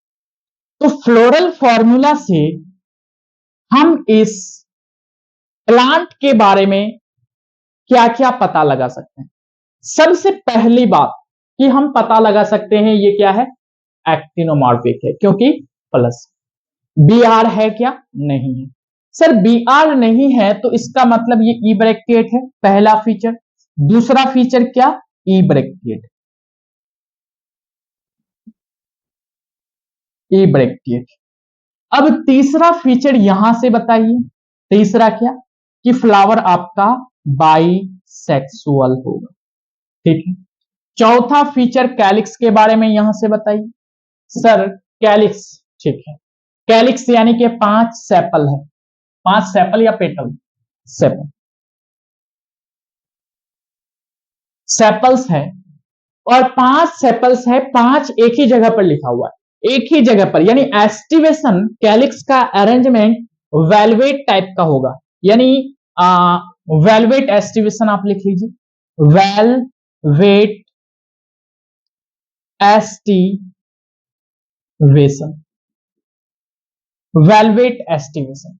सर पांचों है लेकिन 5 ब्रैकेट के अंदर में है, अच्छा, यानी फ्यूज है, 5 सेपल्स है, तो ये सब क्या यूनाइटेड है, यूनाइटेड है, जिसके जगह पर टर्म यूज कर सकते हैं कि ये सब फ्यूज्ड।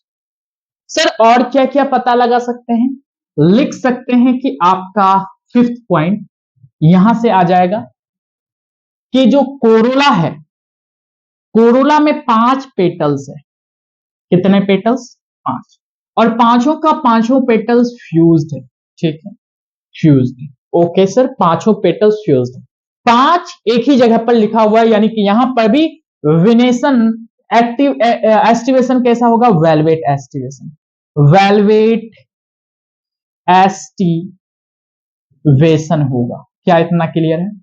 सर ए 5 है और सी और ए के बीच में ऊपर में अटैचमेंट है इंगेज किया हुआ, ठीक है, तो A5 होने का क्या मतलब है, रुकिए एक बार इसको साफ से फ्रीली हम पूरा कैरेक्टर्स को लिखते हैं, आप एक बार नोट डाउन कीजिए, इतना अगर नोट नहीं भी किए हैं तो इसको एक्सप्लेन दोबारा से करते हैं, क्योंकि हमको थोड़ा सा स्पेस चाहिए। चलिए हो गया क्या, चलिए चलिए, थोड़ा सा स्पेस चाहिए, क्योंकि स्पेस घट गया और बाद में रिदम अगर टूट गया तो फिर प्रॉब्लम हो जाएगी। रिदम, जिस रिदम से हम लोग पढ़ रहे हैं वो रिदम हमेशा बना रहना चाहिए, यानी दबदबा था, दबदबा है, और दबदबा बना रहेगा। सुन रहे हैं ना, आजकल हर एक स्टोरी में यही लगता है, हालांकि जिसका दबदबा नहीं भी होता है तो भी लगाता है, और जिसका दबदबा होता है तो भी लगाता है, ठीक है, दबदबा था, दबदबा है, और दबदबा बना रहेगा, ओके। हम लोग अगर इस स्टेटस को लगाएं तो थोड़ा बहुत एग्जैक्टली तो नहीं कह सकते, बट थोड़ा बहुत तो जो है जमेगा हम लोग पर, ठीक, क्योंकि वाकई में दबदबा था, दबदबा है, और दबदबा बना रहेगा, ओके। चलिए, floral formula, floral formula, okay, किसके लिए भाई, सोलानेसियाई के लिए, सोला सोलानेसियाई की फ्लोरल फॉर्मूला क्या होता है।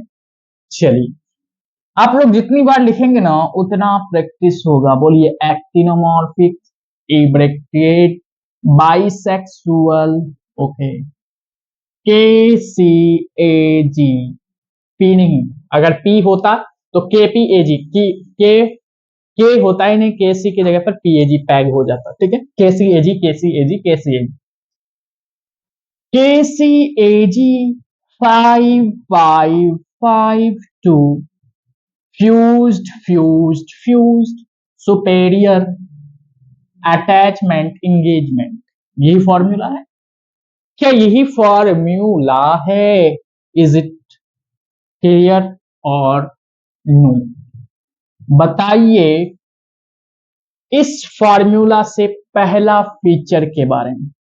सर पहला प्लस है, प्लस मतलब radial symmetry, radial symmetry, flowering plant में रेडियल सिमेट्री नहीं बोलेंगे, क्या बोलेंगे, एक्टिनोमॉर्फिक, अच्छा सर, एक्टिनोमॉर्फिक। दूसरा फीचर क्या बताइएगा, सर दूसरा फीचर बाइसेक्सुअल, बाइसेक्सुअल फ्लावर, अच्छा सर तीसरा फीचर क्या बताइएगा, इनडायरेक्टली यहां पे तीसरा फीचर साइलेंट है, दिखाई नहीं दे रहा, बट ये क्या है, ई ब्रेक, ई ब्रेकिएट। ओके, गलती से भी ब्रेकिएट नहीं बोल दीजिए। सर चौथा फीचर क्या है, फोर्थ फीचर। फोर्थ फीचर आपको जानना है, के मतलब कैलिक्स, यानी कैलिक्स कितना है, 5। 5 आपका सेपल्स, ओके, और पांचों सेपल्स फ्यूज्ड है। फ्यूज्ड मतलब यूनाइटेड है, यूनाइटेड। अच्छा, पांचों फीचर्स ऐसा नहीं लिखा है कि 2+3 या 3+2 या 1+4, यानी कि यहां पे एस्टिवेशन जो है, वेलवेट एस्टिवेशन, वेलवेट एस्टिवेशन। कैसा एस्टिवेशन है, वेलवेट एस्टिवेशन। तो सर सी का क्या मतलब होगा, बताइए बताइए, फिफ्थ फीचर बताइए, सी का मतलब। सी कितना है, 5 है। सी मतलब कोरोला, कोरोला मतलब पेटल, कितना पेटल, 5 पेटल्स, 5 पेटल्स। क्या एक ही जगह पर है, हाँ सर ये एक ही जगह पर है, यानी यूनाइटेड है, यूनाइटेड या फिर फ्यूज्ड भी बोल सकते हैं। और पांचों एक ही हॉर्न पर है क्या, और एक ही हॉर्न पर होना मतलब ये कैसा है, वेलवेट एस्टिवेशन, वेलवेट एस्टिवेशन है। कैसा है, वेलवेट एस्टिवेशन। अच्छा सर, तो ए का वैल्यू बताइए बताइए, हाँ बताते हैं। ए मतलब एंड्रोएशियम। अच्छा, कितना एंड्रोइसियम है सर, 5। 5 एंड्रोइसियम का यूनिट क्या है, स्टेमेन, यानी कि 5 स्टेमेन है। स्टेमेन ही बोला जाता है, एंथर एंड फिलामेंट, ठीक है, स्टेमेन है। और कंडीशन क्या है सर, एंड्रोइसियम कैलिक्स से अटैच है, यानी ये फ्यूज है, पांचों स्टेमेन या फ्री है, सर फ्री स्टेमेन है। अच्छा सर, सर ये कैलिक्स से अटैच है।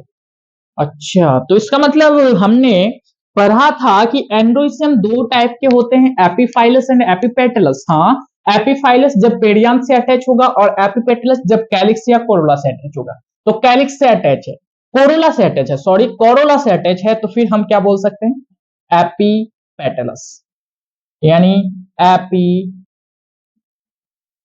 एपिपेटलस बोल सकते हैं। क्या यहां पे क्लियर हो गया। सर आपका फीमेल रिप्रोडक्टिव पार्ट से क्या लेना देना है, मेरा क्या लेना देना है, हम राइट डाउन करेंगे, कुछ लेना देना नहीं है वैसे। जी कौन सा है भाई, सुपेरियर। ओके, कितने, 2 ओवेरी है, यानी बाई, बाई ओवेरी, बाइलोक्यूलर बोल सकते हैं, बाई ओवेरी, या फिर ऐसे लिखिए ना, 2 ओवेरी, 2 पिस्टल, 2 पिस्टल, कार्पेल लिखिए, कार्पेल हमने लिखा है, 2 पिस्टल या कार्पेल आप दोनों लिख सकते हैं, कोई दिक्कत नहीं। और दोनों कैसा है, फ्यूज्ड है भाई, फ्यूज है, फ्यूज है भाई, फ्यूज्ड है, फ्यूज्ड है, फ्यूज्ड है, फ्यूज्ड है, फ्यूज्ड है, fused, superior to carpellary, fused. क्या इतना क्लियर है, क्या इतना आसान चीजें आपको समझ में नहीं आ रही थी क्या, क्या आप अब समझ गए क्लियरली। हम्म, चलिए, अब इसका क्या इकोनॉमिकल इंपॉर्टेंस है उसके बारे में देखते हैं। एक बार थोड़ा सा लगता है मार्कर में इंक डालना पड़ेगा, क्योंकि इंक का डेफिशिएंसी हो गया है। और फटाफट से इसके कुछ इंपॉर्टेंट फीचर्स यानी इंपॉर्टेंस के बारे में बातचीत करके हम क्लास को बाइंड अप करते हैं। क्लास बहुत ज्यादा ड्यूरेशन का होगी, लेकिन चैप्टर तो फिनिश करना है।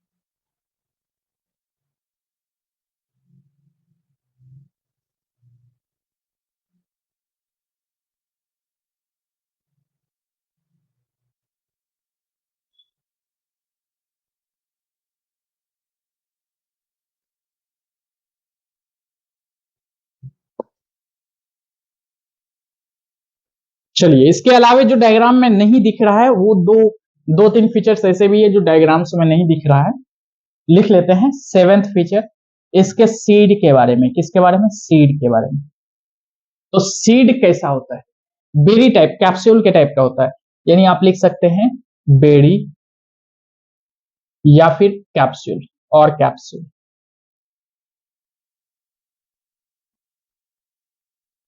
सीड नहीं, सॉरी फ्रूट, फ्रूट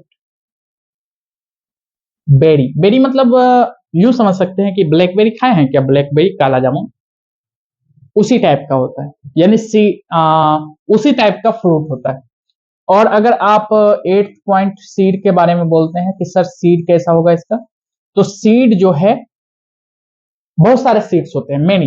एक फ्रूट में मेनी सीड्स होते हैं, बहुत सारे सीड्स होते हैं। चलिए, यहां तक क्लियर है? कोई दिक्कत, कोई परेशानी, कोई दुख, कोई दर्द? भाई सोलानेसिया है, बट सोलानेसिया में एंडोस्पर्म प्रेजेंट है, तो एंडोस्पर्मिक आप लिख सकते हैं, एंडो स्पर्म लिख सकते हैं। ठीक है, चलिए आगे बढ़ते हैं। इकोनॉमिकली क्या क्या इंपॉर्टेंस है इसके, उसके बारे में थोड़ा सा देखिए। इकोनॉमिकल इंपॉर्टेंस,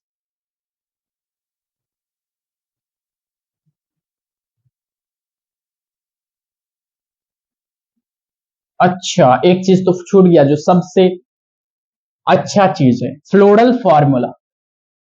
फ्लोरल फॉर्मूला क्या लिखा था हमने? सर हमने लिखा था addition bisexual K C A G. Sir 5552। Sir fused fused fuse, connected superior, यही फॉर्मूला था। अब इसका डायग्राम कैसे बनेगा? कैलिक्स से स्टार्ट करते हैं, बाहर से स्टार्ट करते हैं। कितने कैलिक्स है? 5। पहले हमको डायग्राम बनाने दीजिए, फिर आप बनाइएगा, ठीक है? ओके, थोड़ा सा गोल कर देते हैं, ठीक है। 1 2 3 4,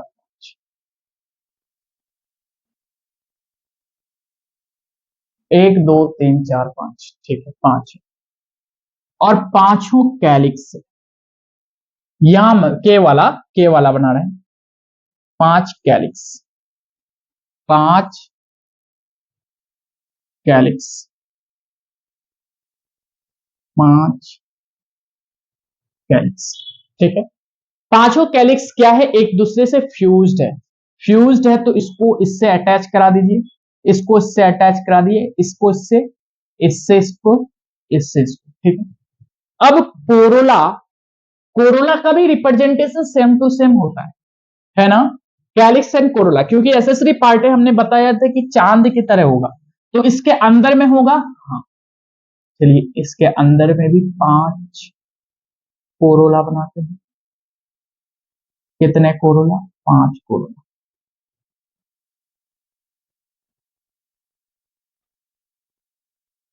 5 कोरोला,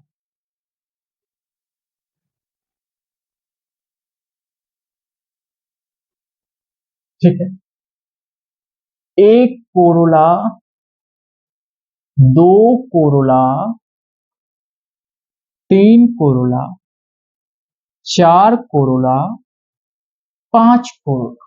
और पांचों कोरोला भी आपस में फ्यूज्ड है, तो फ्यूज्ड करा दीजिए, कोई दिक्कत नहीं। ये ये, ठीक है, फ्यूज्ड करा दिया हमने। उसके बाद क्या है? एंथर है। क्या है? एंथर है, यानी एंड्रोइसियम है। कितना है? 5 है। और पांचों एंड्रोइसियम अटैच है कैलिक्स, ठीक है सर। एक एंड्रोइसियम, 2 androecium, 3 androecium, 4 androecium, 5 androecium. Androecium का रिप्रेजेंटेशन ये गोला वाला हम जो बना रहे हैं ना वो है एक्चुअल में, और वो जो कनेक्टेड है, कनेक्शन किसको दिखाता है, कनेक्शन ये वाला दिखाता है, ठीक है। अब उसके बाद क्या है, 2 गाइनोइसियम यानी ओवेरी है और सुपेरियर ओवेरी, तो ओवेरी है सुपेरियर है, ठीक है। ये हो गया आपका डायग्राम ऑफ सोलानेसिए, सोलानेसिए, सोलानेसिए, सोलानेसिए। एक बार फटाफट से इसको उतार लीजिए, एक्टिनोमॉर्फिक सिंबॉलिक रिप्रेजेंटेशन ऊपर हमने दे दिया है, ठीक है। इसका इकोनॉमिकल इंपोर्टेंट क्या है, इकोनॉमिकल इंपोर्टेंस, इकोनॉमिकल इंपोर्टेंस, पहला इकोनॉमिकल इंपोर्टेंस है source of food, source of food यानी फूड के रूप में काम आता है। कौन कौन सा आता है सर, पोटैटो आता है, पोटैटो, ब्रिंजल और tomato, tomato, potato, brinjal, tomato, economical importance. दूसरा इकोनॉमिकल इंपोर्टेंस क्या है सर, सो स्पाइस, स्पाइस के रूप में। सर स्पाइस क्या, जो फेमस है आप हर जगह पर यूज करते हैं ना स्पाइस, एक्चुअल में आपको पता भी नहीं है कि स्पाइस कहां पे पाया जाता है, चिली, चिली, चिली, ठीक है ना। हर एक आप बोल सकते हैं कि यू कैन से दैट कि क्या बोल सकते हैं, छपड़ी, हर एक छपड़ी के वर्ड से आप स्पाइस सुनेंगे।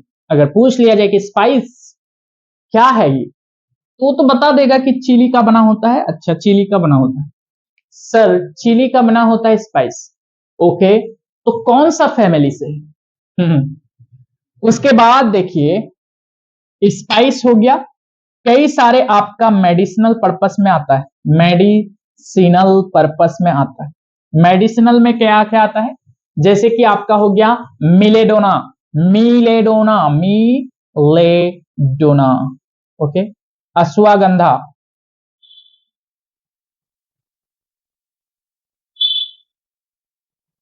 अश्वगंधा, कई सारे सोलानेसियाई आपका आएगा किसमें, फ्यूमिगेटरी में, किसमें, फ्यूमिगेटरी में, फ्यूमिगेटरी, फ्यूमिगेटरी मतलब आप यूं समझिए धुआं उड़ाना, स्मोकिंग, स्मोकिंग किससे, टोबैको उसमें होता है, हाँ टोबैको वाला प्लांट, TOBACCO, है ना। उसके बाद आपका कुछ ऑर्नामेंटल में भी आता है, ऑर्नामेंटल में भी आता है, और ऑर्नामेंटल में क्या आता है, ऑर्नामेंटल में क्या आता है, ऑर्नामेंटल, चलिए वो याद आएगा तो बता देंगे आपका। अब एक है ब्रासिकेसिए, थोड़ा सा ब्रासिकेसिए भी चर्चा कर लेते हैं, BRACE, ब्रासी के CEAE, यही स्पेलिंग थोड़ा सा देखना पड़ेगा।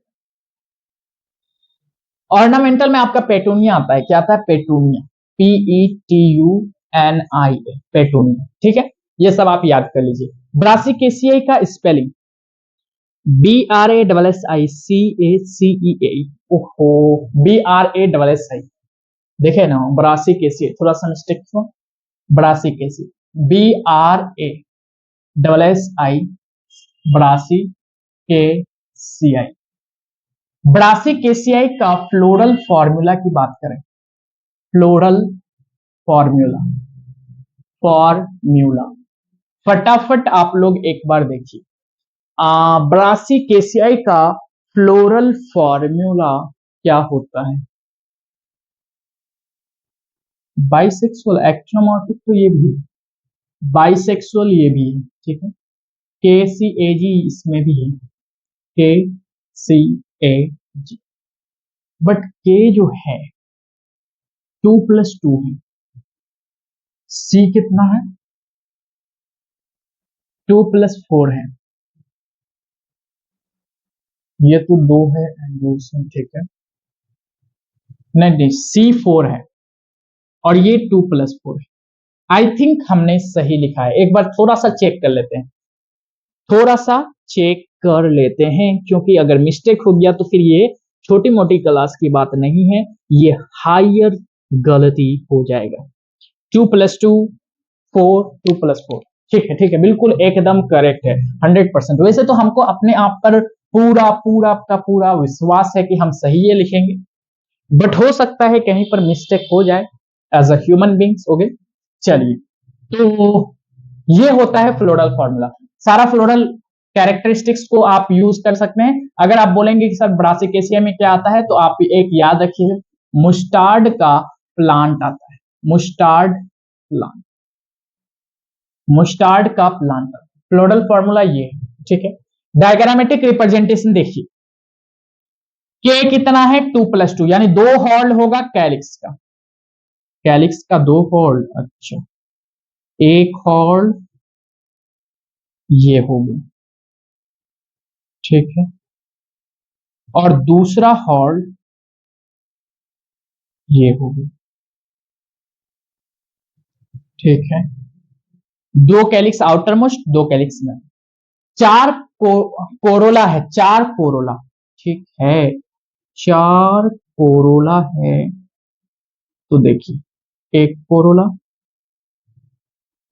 एक कोरोला एक ही हॉल में, दूसरा कोरोला दूसरा हॉल में, तीसरा कोरोला एंड चौथा कोरोला, ठीक है। एंड्रोइसियम 2 है एक हॉल में, ठीक है, 2 है एक हॉल में, और 4 है दूसरा हॉल में, इससे थोड़ा सा अंदर की ओर, ठीक है, ठीक है, ठीक है, 4 है दूसरा हॉल में, इससे थोड़ा सा अंदर की, और गाइनोइसियम 2 है और दोनों सुपेरियर है, ठीक है, ठीक है। ये वाला डायग्रामेटिक रिप्रेजेंटेशन हो गया ब्रासिकेसियाई का। और ब्रासिकेसियाई में अगर प्लस का चिन्ह देना है तो प्लस दीजिए, डॉट डॉट रिप्रेजेंट करता है कि ये पेरेंटल एक्सिस है, एक्सिस, पेरेंटल एक्सिस है। ओके, तो एकदम से यहां पे आपका हो गया फाइनली चैप्टर का द एंड। ओके, तो कल से एक नया चैप्टर स्टार्ट होगा। आई थिंक आज फिजिक्स का प्रोबेबिलिटी कम है क्योंकि टाइम काफी ज्यादा इसी में लग गया। तो केमिस्ट्री का आएगा डेफिनेटली, डोंट वरी, केमिस्ट्री का लेक्चर आएगा। और कल जो है संडे था तो हमने सोचा था कि केमिस्ट्री का 2 लेक्चर ले लें, बट जो है हम थोड़ा सा मार्केट के तरफ चले गए, जिसके कारण हमको टाइम नहीं बचा। क्योंकि कल छुट्टी था, तो कल मेरा पूरा दिन छुट्टी था, तो फिर हम सोचे कि चलिए आज छुट्टी मिला है तो थोड़ा सा हम जो है बाहर की तरफ घूम करके आए, तो इसलिए कल जो है हमारा क्लास नहीं लिया गया था, इसके लिए सॉरी। और आज जो है केमिस्ट्री का क्लास आएगा, फिजिक्स का क्लास नहीं आएगा। बायो का यहाँ पे लेक्चर और चैप्टर दोनों फिनिश हो गया। और कल से एनाटॉमी ऑफ फ्लावरिंग प्लांट्स आएगा, एनाटॉमी ऑफ फ्लावरिंग प्लांट्स, जो कि 6th लेक्चर होगा, 6th चैप्टर होगा। और उसमें देखते हैं कितना लेक्चर होगा, थोड़ा सा हम उसको एनसीईआरटी से चैप्टर को अलग करके देखना पड़ेगा, आइडिया एक अनुमान लगाना पड़ेगा, ठीक है। तो फिर मिलते हैं नेक्स्ट वीडियो लेक्चर में, तब तक के लिए ओके बाय।